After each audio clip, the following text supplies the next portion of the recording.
Koliko to uspjelo, vidi se večeras, vidjelo se u zadnje 2-3 godine. Narod grada Beča, roditelji su prepoznali tu priču, ajmo reći bilo je neke po tim našim zabavama neke, kako kažu, reklame. Pokušavali smo roditeljima reći ako dijete ne može igrati u Rapidu ili u Austriji ili u Admiri, nije to kraj svijeta, dovedite djecu u Krovijenu. Vjerujte ovim našim trenerima i mogu reći da se nakon par godina roditelji su povjerovali u tu svu priču i hvala Bogu imamo sve više djece i došli smo do toga da dvorana ili ova zabava od Krovijene bude rasprodana, ajmo reći za tjedan dana, da se traži karta više. Pitam se da li postoje granice. Evo sad smo vidjeli da se tražilo mnogo karata, što će biti sljedeće godine, ne znamo, pitamo se, postavljam sam sebi osobno pitanje, promijenili su se tu, da ne nabrajam sve te bendove koji su gostovali ovdje, Zvijezde, da li to prodaju Krovijena kao udruga ili je to do jednoga profesionalca, zabavljača, Zvijezde, pjevača, kako hoćete da ih nazovemo, znači da li se on zvao Kolonija ili Neda ili Škoro ili Zak ili Grašov ovaj puta.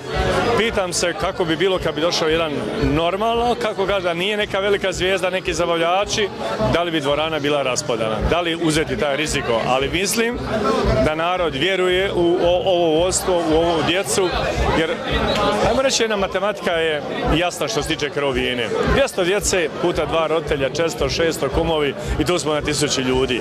I ja mislim da je to korijen, kako kažu Austrijanci, to je jedan fundament, zdrav temelj i ja se nadam da ćemo im biti i više djece i da će narod dolaziti ovdje neovisno ko je zabavljač tu noć.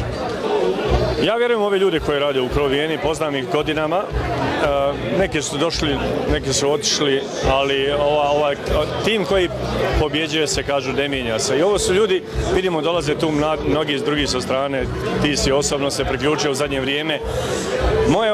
Meni osobno je žao što Krovijena nema svoje, kako mi kažu u Austriji, eigene ili svoje vlastite prostorije, svoje igralište, da ima svoju kantinu i to. I mislim da bi tad, to nam još nedostaje i mislim da se još više narod zbližio preko toga, ali Bože, ja mislim da ako ovako nastavimo, da će ispast tog, jer ima jedno nepisano pravilo ovdje u gradu Beču, sve više, ajmo reći, klubova gdje dominiraju stranci. Gase se pojedini tradicionalni austrijski klubovi, pa možda jednog dana ispadi nama prigoda da imamo neke svoje sportske terene gdje ima jedna kantina i da će tad Krovijena stati na još bolje tlo, da će se tu narod više dolaziti na utakmice i to možda bi jedan rang više povukao narod. Međutim, to opet iziskuje neke velike troškove, ali o tom potom, neka rukovodstvo o tome odluči.